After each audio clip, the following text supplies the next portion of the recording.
Hey guys what's up, कैसे हैं आप सब। मैं हूं आप लोगों का होस्ट और दोस्त उज्जवल शर्मा और आप देख रहे हैं इंस्पायरिंग उज्जवल। सो दोस्तों, अगर आप लोगों ने हाल ही में स्कैम 1992 दी हर्षद मेहता स्टोरी देखी होगी तो उसका एक डायलॉग, उसका एक सीन आप लोगों को जरूर याद होगा, जिसमें यूटीआई के चेयरमैन एमजे फेरवानी हर्षद मेहता से एक क्वेश्चन पूछते हैं कि which is the most expensive thing in this world. Obviously, Harshad fails to give a right answer, to which Mr. Firwani replies that trust. Trust is the most expensive thing in this world. क्यों? Because it is always in high demand but very restricted in supply. Simple economics है। और economics से क्यों? Life के हर एक aspect में trust plays a pivotal role. भाई simple सी बात है, हम लोग सोशल एनिमल है, एक सोसाइटी में रहते हैं, विश्वास के दम पर जीते हैं, विश्वास के दम पर अपने सारे काम करते हैं। और इस पर मुझे बहुत सुंदर 4 लाइनें याद आती हैं कि कीमत पानी की नहीं प्यास की होती है, कीमत मौत की नहीं सांस की होती है, प्यार तो हर कोई करता है दुनिया में, लेकिन कीमत प्यार की नहीं विश्वास की होती है। जिसने भी कहा है बहुत अच्छा कहा है, मेरी लाइन से ये नहीं है। Basically from the societal point of view हमारे सामाजिक ढांचे में तब परिवर्तन आने लगते हैं, यहाँ पे तब वो हिलने लग जाता है जब लाइफ में ट्रस्ट डेफिसिट शुरू हो जाए। And its prolonged existence can be the threat to the very existence of social harmony. इसलिए जब लाइफ हो आउट ऑफ कंट्रोल तो ऑर्डिनेंस को लाकर बोल।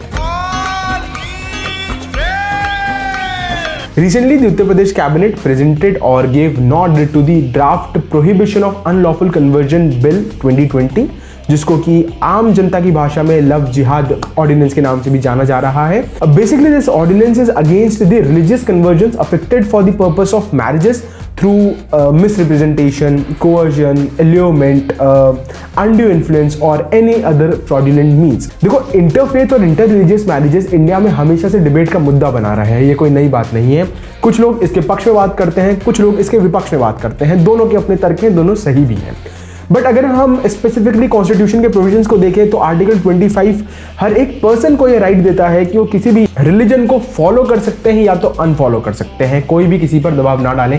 सो everybody is free to propagate practice their own religion. दिक्कत कहां पर आती है? दिक्कत यहां आती है जब लोग इस प्रोपगेशन को कन्वर्जन समझने लग जाते हैं और they think that they have a free hand to convert people, because conversion per se is not legal in the Indian legal system. ऐसे केस में सोचिए कि जब कोई व्यक्ति अपनी आइडेंटिटी बदल कर किसी को अपने प्यार के झांसे में फंसाता है, उसके साथ फिजिकल रिलेशन स्टैब्लिश करता है और एक टाइम के बाद उसकी असली आइडेंटिटी रिवील होती है, लेकिन आइडेंटिटी रिवील होने के बाद हम इस तरीके से उस शख्स के प्यार में या चंगुल में फंस रह जाते हैं कि हमें अब उसके आगे कुछ नहीं दिखता है। तो ऐसे में सामने वाला बंदा हमें फोर्स करता है कि हम अपने रिलीजन को चेंज करें, अपने आइडेंटिटी को चेंज करें ताकि हम उससे शादी कर सकें। इस चीज को इम्पर्सोनेशन कहा जाता है, मतलब कि आप वो बनते हैं जो आप एक्चुअल में है नहीं।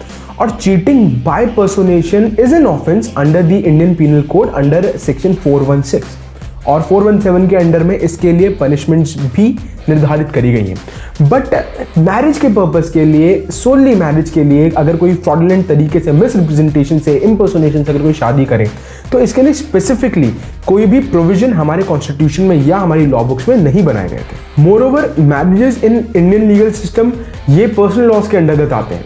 तो different religions have different personal laws which deals differently with subjects to marriage, divorce और inheritance और अलग अलग चीज़ों में। सो इंटरफेथ मैरिजेस का क्या भाई, अब अगर किसी हिंदू को मुस्लिम से, क्रिश्चियन से, सिख से शादी करनी है, सो हिंदू पर्सनल लॉ कुछ और बोलेगा, सिख पर्सनल लॉ, मुस्लिम पर्सनल लॉ कुछ ऐसे बोलेगा, तो शादी होगी कैसे?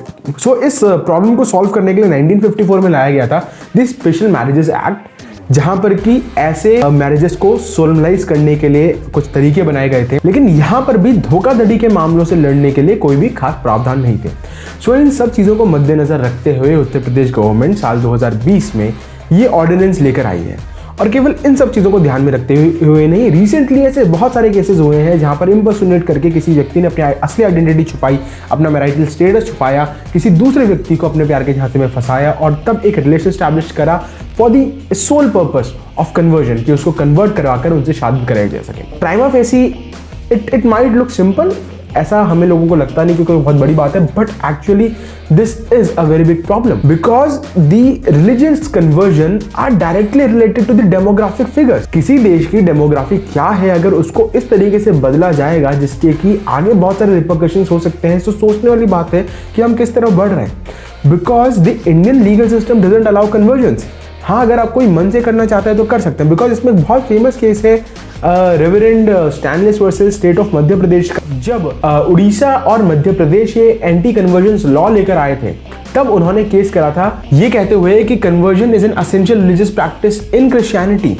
बट सुप्रीम कोर्ट ने इस बात को नकारा था, बिकॉज ये बाकी रिलीजन्स का एसेंशियल प्रैक्टिस नहीं है। सो इसको हम हर किसी पर सेम तरीके से लागू नहीं कर सकते।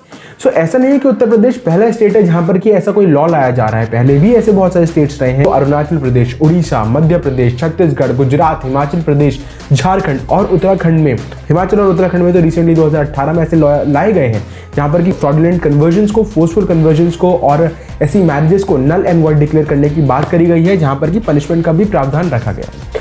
So it is very important for us कि हम जब भी इन चीज़ों पर बात करें, हम समझते हुए करें कि आखिर किस कॉन्टेक्स्ट में बात करी जा रही है। हर चीज़ को धर्म के मामले में फंसाना ठीक नहीं होता है, केवल अपने पॉलिटिकल गेन्स के लिए। अगर आप इसको ध्यान से पढ़ेंगे तो पता चलेगा कि this ordinance is gender and religion neutral. मतलब इसमें यह नहीं कहा गया है एक पर्टिकुलर रिलीजन को टारगेट करते हुए कि अगर यहाँ से कन्वर्ट हुई या फिर इसने कन्वर्ट कराया तो ये लॉ लगेगा। नहीं, आप हिंदू, मुस्लिम हो, सिख हो, जैन हो, बुद्धिस्ट हो, पारसी हो, जीव हो, आप कुछ भी हो, गलत तरीके से करेंगे तो जरूर फंसेंगे। इस बारे में हमें ध्यान रखना चाहिए। और ये भी नहीं है कि अगर सिर्फ मेल फंसाए, अगर फीमेल भी फंसाती है, गलत इस्तेमाल करती है, तो उन पर भी कार्रवाई की जाएगी। सो हाँ, एक दिक्कत यहाँ पर जरूर निकल कर आ सकती है कि जो लैंग्वेज है लॉ की वो थोड़ी वेग है, थोड़ी उसमें एम्बिग्विटी है, जहां पर कि प्रोविजंस का गलत इस्तेमाल भी करा जा सकता है। But the larger picture is कि क्या ये पर्टिकुलरली एक रिलीजन को टारगेट करते हुए बनाया गया है? Absolutely not. क्या यहाँ पर स्पेसिफिकली लव जिहाद टर्म का इस्तेमाल करा गया है? बिल्कुल भी नहीं।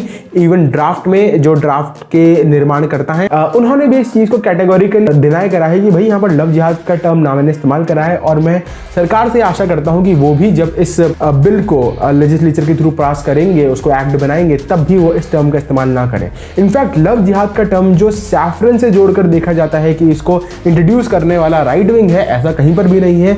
इवन बिफोर, जब चाहे नरेंद्र मोदी चाहे योगी आदित्यनाथ पावर में रहे हैं, उससे पहले 2009 की बात है जब केरल हाई कोर्ट ने इस टर्म का इस्तेमाल करा था। इकोनॉमिक टाइम्स का एक आर्टिकल है, लिंक डिस्क्रिप्शन में आप उसको पढ़ सकते हैं, आपको चीजें पता चलेंगी। और this term is very much prevalent since time immemorial. So जब भी आप ऐसे केसेस के बारे में पढ़ें तो उसको ऑब्जेक्टिवली देखें, उसको रैशनली देखें, लॉजिकली देखें कि वो चीज़ क्या है, केवल किसी दूसरे के बहकावे में ना आए। बिल को, उस ड्राफ्ट को आप पढ़ें और तब अपना एक डिसीजन बनाएं। आप लोगों के क्या विचार हैं इसमें ज़रूर कमेंट बॉक्स में लिखकर बताइएगा। अगर आप चाहते हैं कि ऐसी और इन्फॉर्मेटिव वीडियोस बनती रहें और आप उसको देखते रहें तो इस वीडियो को लाइक कीजिए, चैनल को सब्सक्राइब कीजिए, अपने दोस्तों के साथ शेयर कीजिए। आशा करता हूँ आप लोगों ने कुछ नया सीखा होगा। जल्द मिलते हैं नेक्स्ट वीडियो में, तब तक के लिए जय हिंद, जय भारत।